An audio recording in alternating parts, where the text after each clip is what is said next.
Hello बच्चों, चलो इस प्रश्न को पढ़ते हैं। इस प्रश्न में पूछा हुआ है एक काल्पनिक अभिक्रिया ए से बी है कि अग्र तथा पश्च अभिक्रिया की सक्रिय ऊष्मा माइनस का 19 किलो जूल पर मोल और माइनस का 9 किलो जूल पर मोल है। अभिक्रिया की ऊष्मा क्या होगी ये आपको बताना है। 4 ऑप्शन यहाँ पर दिए गए हैं। तो चलो सबसे पहले इस प्रश्न की मुख्य अवधारणा को सीखते हैं। मुख्य अवधारणा, तो मुख्य अवधारणा के अंदर हम क्या करते हैं, इस अभिक्रिया के लिए ए से जो आपके पास में बी अभिक्रिया है, इस अभिक्रिया के लिए एनर्जी और रिएक्शन जो प्रोग्रेस है उसके बीच में क्या बनाते हैं, ग्राफ बनाते हैं। ठीक है, तो यहाँ पर आपके पास में आ जाएगा, ये है आपके पास में ऊर्जा वाला एक्स, ये ऊर्जा है, ऊर्जा को वाई एक्सिस पे ले लिया है और यहाँ पर क्या ले लिया है, अभिक्रिया जो प्रोग्रेस है, प्रोग्रेस ऑफ रिएक्शन है, ऑफ रिएक्शन कि किस तरीके से अभिक्रिया आगे बढ़ रही है। ठीक है, तो यहाँ पर मान लेते हैं आपके पास में ये अभिकारक है जिसकी ऊष्मा है वो आपके पास में ये है अभिकारक की औसत ऊष्मा।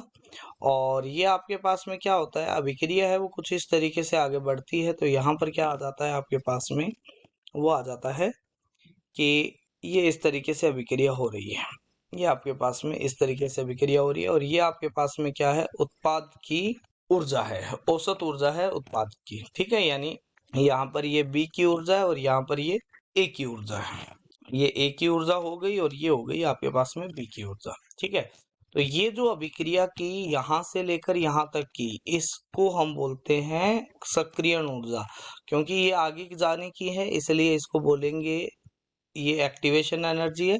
और ये कौन सा होता है, फॉरवर्ड का, मतलब अग्र अभिक्रिया के लिए। और ये हो गया आपके पास में पश्चिम दिशा में, ये हो गया पश्चिम दिशा में, ये हो गया ई ए फोर किसके लिए, बैकवर्ड के लिए।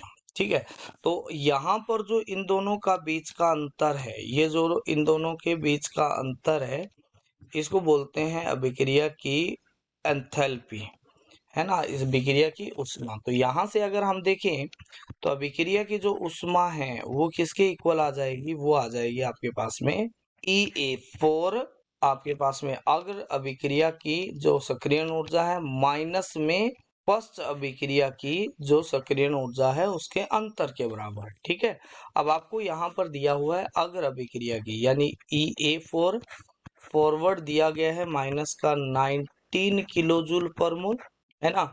और आपके पास में बैकवर्ड का दिया गया है वो है माइनस का 9 किलो जूल पर मोल।